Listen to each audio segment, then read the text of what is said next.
George, this is what's so cool about what you do is not only do you work through people at our church, but you also work through different ministries. Mm-hmm. And so I want to give you just a little bit of time to talk about the different ministries that we at Midway, but more so you, George, that you partner with, and like Denton Freedom House, for example. And what are some ministries that you partner with when you see people in need, where you point them to? Yeah, I'd like to talk about that because my DNA is kind of, Nancy and I, a long time ago, another thing that we didn't mention is we've been doing jail ministry for close to 15 years now, jail and prison ministry.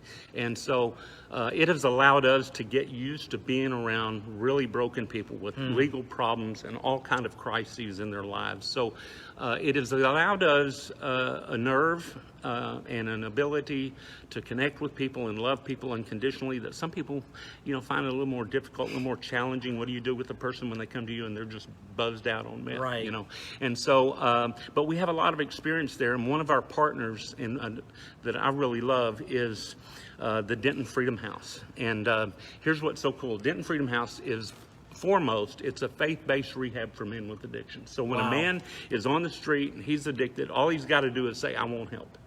And if he wants help, we take them in, we buy them everything they need, we provide everything. It's a 6-month commitment. They don't have a cell phone, they can't smoke their cigarettes, but in principle, here's what we do. We lead them to a relationship with Jesus Christ. Wow. And through faith, we help them, we give them a safe place, we give them a place where they're loved and there's good support there. And they know how pretty well to lead people back into a responsible lifestyle, clean of their addiction. Yeah. But the main thing at work there is their relationship with Jesus Christ takes on preeminence.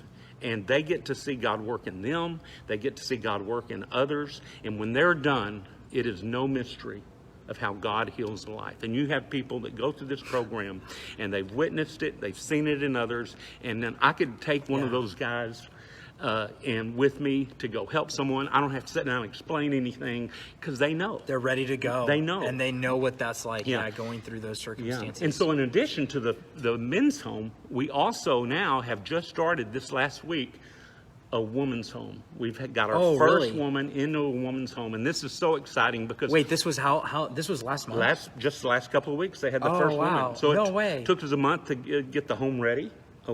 And now we got a woman there, and more to come. But in all of our years of ministry, we've been able to help men, and typically if men don't come to the home, it's because they don't want to. But there have been so many times that a woman that needed a place for one reason or another could not get the place to accommodate her needs or her kids or this or that. But the needs for women are immense. And we have seen women go back to their perpetrators. Yeah. And this is the heartbreaking thing, that you see a woman desperately need, wanting to change, wanting help, and there not being anyone there to help her. So I love the women's home. There's another aspect about the Denton Freedom House that I love, and that's the Freedom Food Pantry. Listen to this. I got some statistics here, okay? Let me hear it. The CEO of Denton Freedom House is Alton Smith, okay? He took over the founding, Jeremy Adams, the founder there, is on the board, still active, wanting to do some missions. We love him for what he's done and what he started there, but Alton has come along and taken the leadership there. However, his wife, they were given the opportunity to take over an existing food pantry. Yeah. And his wife, Stacy, has done such an awesome job. I encourage anyone to go by there and just watch the cars that pull through, the families that come in. For example, yesterday, they served 105 families. Wow. The highest they've ever had in one day was 152 families. Wow. They come in their vehicles and they bring out the food and load these people up. And it's on Fort Worth Avenue in Denton. And so listen to this. In the first 6 months, they fed 36,000 families, 360,000 pounds of food. That's 180 tons of food. I go through that in 1 week. I know. That's crazy. That is so crazy, George. That's funny. And so they even have refrigerated food, which is uncommon among pantries. And so, look, in June, they fed 6,800 families. In July, 8,000 families. 1,000 new families. And here's the awesome thing. 90% of those families that come through will allow you to pray for them. And they make every effort to pray for every family. So this is a ministry of the gospel. That's so huge. Talking about seeing personalities and the love of God in a manifold way. These are Freedom House guys that are there learning to minister, learning to getting charged by giving and helping others. They once couldn't even help themselves, and now they get to be a benefit. This is such a reversal for their life. Yeah. It is just fascinating. So I encourage you, got to do that. The other thing about Denton Freedom House is the Zara Coffee Shop. Everybody knows about Zara Coffee Shop. Zara Coffee Shop in Denton. It was rated the #1 coffee shop in the city of Denton, but it has since gone through a makeover. A lot of money has been spent to really make this place even look better than it was, and they added square footage, and they're making it into a Christian venue, Christian entertainment venue.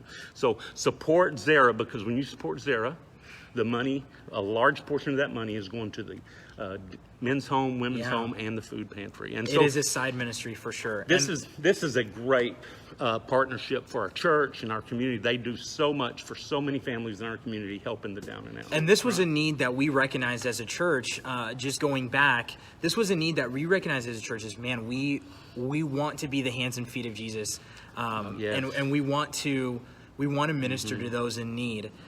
So I'm watching this video and I'm asking myself the question, how, if I'm hearing about this maybe for the first time, I've never heard about Zara Coffee House, or I've never heard about Denton Freedom House. All of these opportunities sound amazing. How can I partner with these ministries, or how can I serve in your ministry? What does that look like? Yeah, that is awesome. And I'm going to give you an example.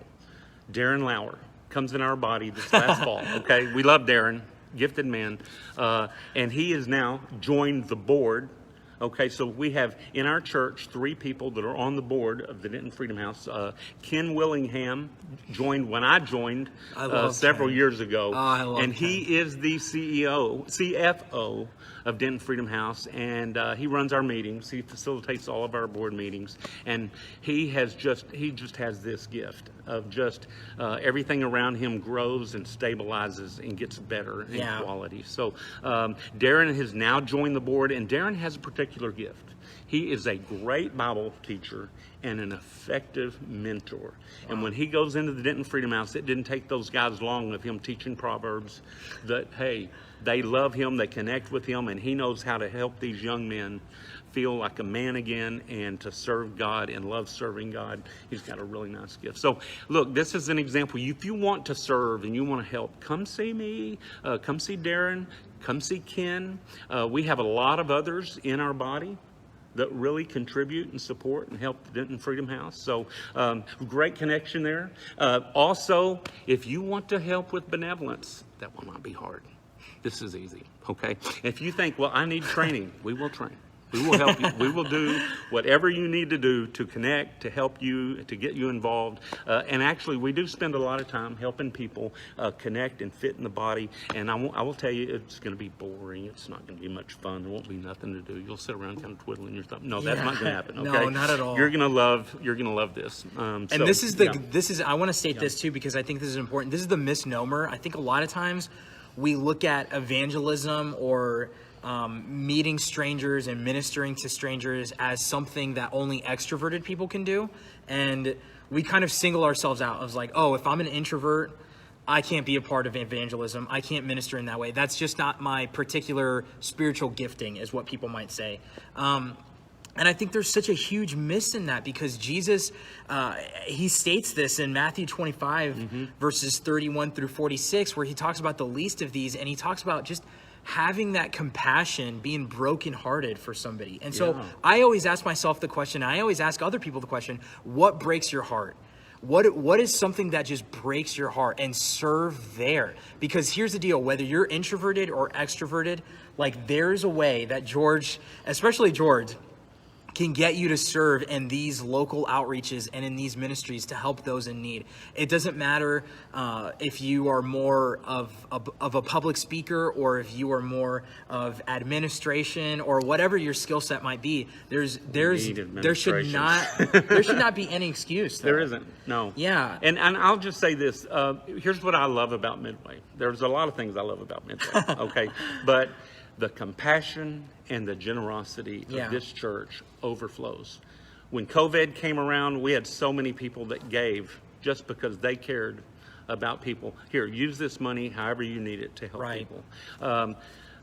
Here's where we see the grace of God alive at many members in Midway is their compassion for the needy and their generosity. And what an awesome gift for a church to be able to have these financial resources and people resources to do what we need to do. And I like that statement, about Esther. You've come to the kingdom for such a time as this. Wow, I love that. Esther was special, right? Yes. And I think we have something special here. And for this time, I think God has, and look, he's using other churches. I love what's happening in all the other churches. And that's another thing I like about Midway. Midway is willing to partner and hand in hand with other churches and other ministries. We don't want to be exclusive. No, we don't want to be that way at all. And I love that about Midway. And so we just have this wonderful family dynamic, even with our community, even with people that aren't in our church family.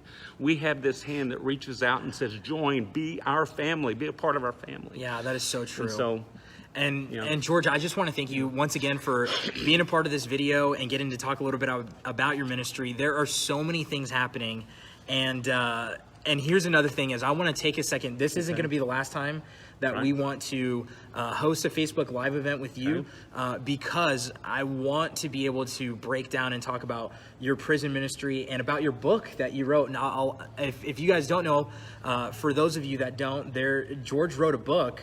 How many years ago was that? It was about 5 years ago, Taking Anger Seriously, a divine answer for human anger. And we have a wide open door teaching this and training others to teach it in our Texas prison throughout the state. Right. The Rehabilitative Programs Division in Huntsville has approved this literature and this workbook, and Jimmy Exline has worked with me. He's another guy in our group that I want to make sure that people know about Jimmy because he's such a blessing. But so there's a whole story to tell. We'd like to update you on that. Yeah, and we do want to take another video and explain some of those things, but Taking Anger Seriously and I want is Nancy a book. to be in that video. Oh, I would love to. Nancy, if you're watching this, happy 37th anniversary. Yes, awesome. But George, again, I want to thank you for being a part of this video, and for those that are wanting to serve or wanting to know more about George and his ministry, or if you have any questions about what does community care look like for Midway, I would encourage you guys to email george@midwaychurch.org, and you can ask him as many questions as you want. Call him. I'm busy. Yeah, get your foot on the door, whatever it looks like. Yeah, you can call me. I don't mind that. I'll take that. But and then for those that are interested in learning more about George's book, Taking Anger Seriously, you can also, he's going to have a website that's coming out soon, but for now you can visit www.sprawlingvine.com. TheSprawlingVine.com, yes. Anyway. And thank you guys once again for watching this video. And my biggest encouragement in all of this is just to evaluate myself and where I'm at with the believer. I think we've tuned ourselves into being so focused on the mundane list of what we need to get done that we forget to be interruptible to those in need, to those who are in need of encouragement, who are broken down, who are poor, who are, the lost and the lonely. And this is no time to sit on the sidelines. No, not at all. This is a wonderful time. What a great time to be observant and just notice the people that are hurting. And so ask yourself the question, what is breaking my heart, and how can I get behind blessing other people and building God's kingdom along the way and being interruptible? And you got a great church that will allow you to do everything God's called you to do. Yeah, amen. That. But anyways, I love you guys. Love y'all. Happy Thursday, and I'll see you guys next time.